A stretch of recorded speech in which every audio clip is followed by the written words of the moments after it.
at the same time, the reality of surviving as an artist became very difficult.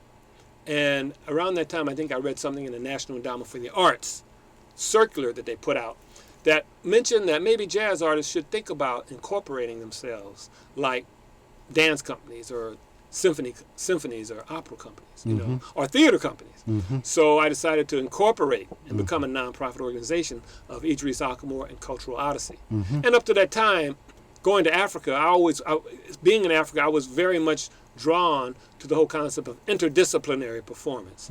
How they really combine music with theater and dance. You'd have the griot that would dance. He'd tell a story. He'd play music. So you'd have all the disciplines, all the artistic disciplines, kind of coming into one, and just creating art that way. And that was my main influence. And that's really what I wanted to do. I was not at that point considered an actor, but I was a musician that wanted to utilize actors and actresses and dancers in my concept. Wow. So in terms of Culture Odyssey, what is the mission, the overall mission of Culture Odyssey? Well, right now, basically the mission of Culture Odyssey is to support the work of Idris Ackamoor and Rodessa Jones. Tell us a little bit about Rodessa. Well, Rodessa is my long time partner in crime. You know, we've been, Cultural Odyssey is approaching its 30th anniversary, and Rodessa has been there for most of that time. She joined the company maybe 3 years after I founded it.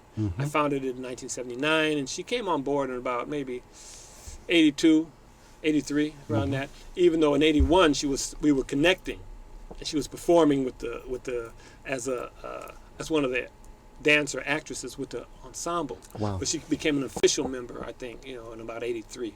Okay, great. Now, you just returned from a little vacation performance trip down in the Caribbean.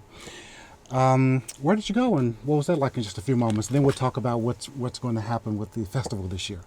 Well, I went to Jamaica. And Jamaica's like my second home. I've been going down to Jamaica since 72, 73. Yeah, about 72, 73. My parents had a home down there for many, many years, outside of Ocho Rios near Aracabessa, and so it's like a second home. And I go there. That's my destination of choice for vacationing. Well, Ocho Rios is a wonderful place. That's one of the first places that I went to on some of the Caribbean tours that I took, going through the Panama Canal, and it's just beautiful there. And what I really liked too was seeing all the hand-carved works on the side of the road and seeing the people make them, those native crafts. I have them in my house right now. Just beautiful. In terms of AfroSolo this year, as I said earlier, this is our 15th year. We have a theme this year that's called Resilience, My Culture, My People, Me. And we will have performances, as I said earlier, in theater, dance, music, spoken word, as well as a wonderful visual arts exhibit that will be part of the festival. I'm really happy that you have consented to be with us again this year. And you're going to be doing a piece that I find very unique and very interesting and very much looking forward to it. Could you tell us a little bit about what you will be doing in AfroSolo this year? Well, I'm doing a piece. It was basically I got a commission from the San Francisco from the San Francisco Arts Commission's Individual Artists program. And it was to create a new piece called Music for One Hand Clapping.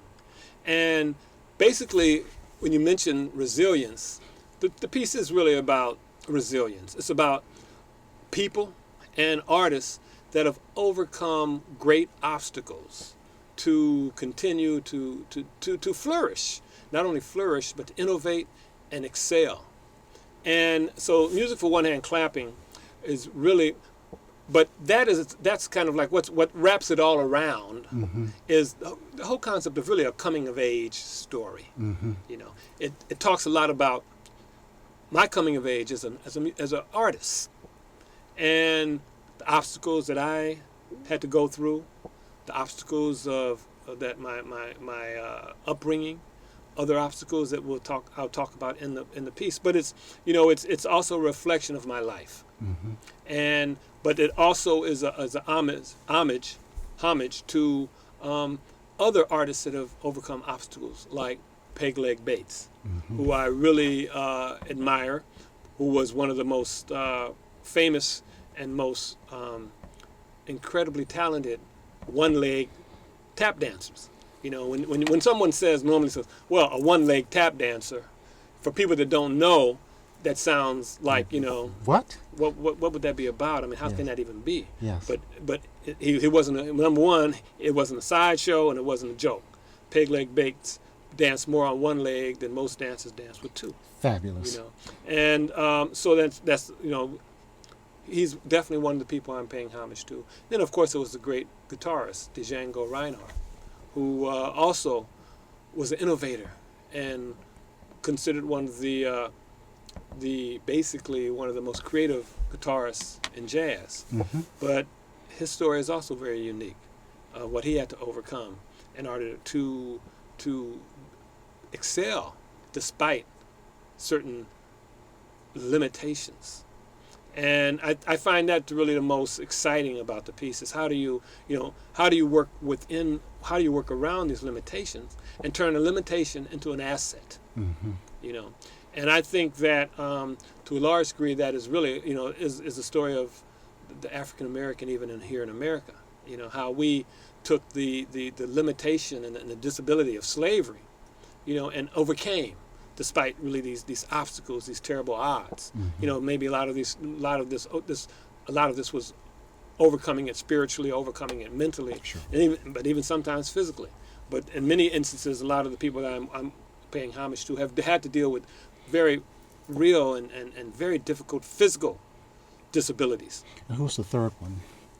Well, basically, you know, I'm also dealing with ordinary human beings too. Okay. You know, so it doesn't have to be. They don't have to be a great artist that overcomes an obstacle. Wow. You know, like I just saw. I was coming back on the plane, and there was a feature on a young lady who had I forget the name of the disease, but this disease made it impossible for her to use one of her hands or one of her arms, and she ended up being this incredible pitcher. She just took her softball team to like the national championships. Wow. You know, so and this was just on the news as I was coming back from Montego Bay. Hearing these stories inspires me, which is what I'm hoping people will be inspired through our theme of resilience, how people have overcome and achieved. And just hearing that little glimpse just makes me feel really excited about your piece, but about what some of the other people might be doing also.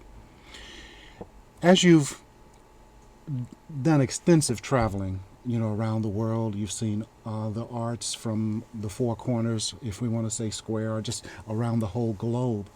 What do you see happening here in San Francisco and how it relates or compares, if we can say compares, to what's happening with other parts of the country as well as around the world? Well, I think San Francisco has its own unique heritage in terms of the performing arts. And a lot of that, I think it can be directly linked to the whole concept of solo performance in many ways. So solo performance and autobiographical work. I mean, you can look back to what the work that Whoopi was doing, the work that, you know, all kinds of other artists that have come out of San Francisco, Rodessa and my work. It's very autobiographical. And so I think that that's something that's very unique. We have our own little laboratory here.